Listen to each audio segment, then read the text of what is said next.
Good morning, Michigan gardeners. It's Tuesday, June 15th, early in the morning. I'm doing some flower cutting before I go to the strawberry field and pick some strawberries. So I thought I'd do a quick video on some of the cut flowers we have available right now, and then some do's and don'ts with cut flowers. I've already done some cutting, but the first thing you want to do is get a good clean bucket. These are buckets that we picked up at one of the big box stores like Home Depot or Lowe's, usually in their paint section. It's not the real tall ones. You don't want that. You want something that will really support your flowers, and unless you've got like 3-foot stems, those really taller buckets don't work well. We'll use the taller buckets with sunflowers and things that we can really cut a long stem on. But you also want to have your favorite tool available. I like this one I got from A.M. Leonard, but there's a number of places online that you can order things, or you can go to, again, a hardware store and find a good cutting tool, or just a favorite pair of scissors if you find that works. But make sure the bucket's clean.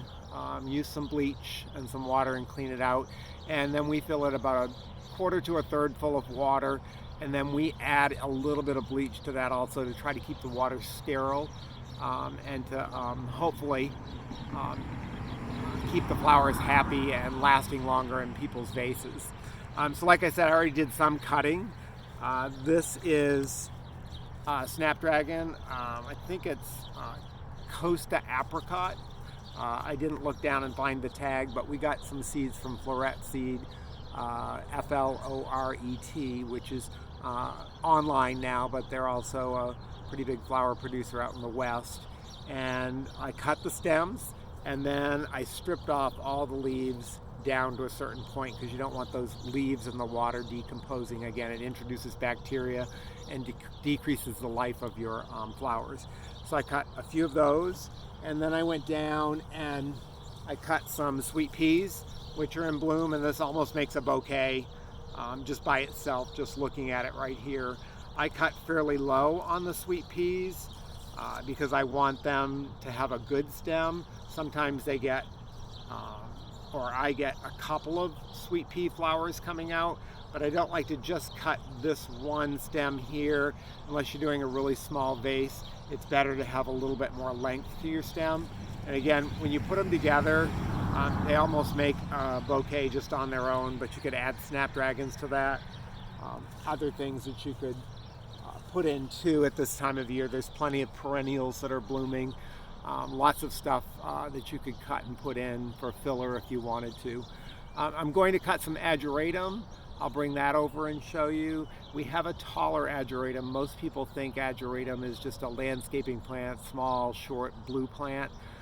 But there are taller varieties of ageratum, and they're excellent cut flowers. And then way at the end of the field, and I won't show this part for you, there's some dill that's flowering. We grow quite a bit of bouquet dill, and you might think, oh, it's grown just for a bouquet, but it's not. People use it for their dill pickles and their seasoning that they like to use dill for, but it also adds a certain look to the bouquet that's a little bit different. We'll eventually have basil and lots of other things that we add into the bouquets that just give it a little bit of a touch that you wouldn't get necessarily from a flower arrangement you picked up at the supermarket or something. So we're always trying different things, but that's about what's in bloom right now. I've got some calendula too, which is that orangey flower showed you in an earlier video.